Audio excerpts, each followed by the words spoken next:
Hey everyone, in this tutorial, I'll show you how to build an active community on a Discord server in 2026.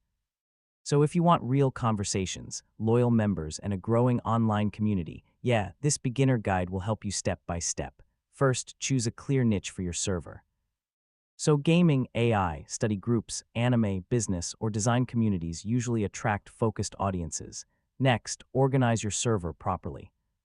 Add channels for welcome messages, rules, announcements, chat, support, and events. So greet new users with welcome messages and easy instructions.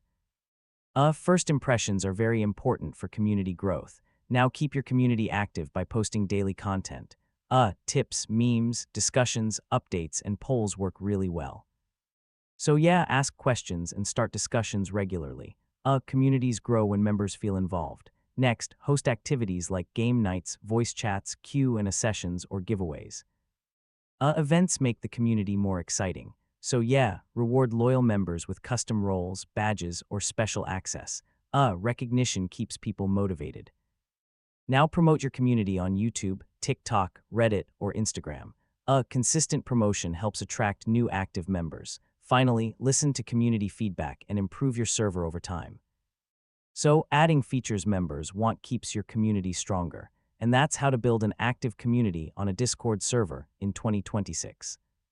Once you combine consistency, value, and engagement, your server can grow into a strong online community. If this guide helped you, feel free to check out more Discord tutorials.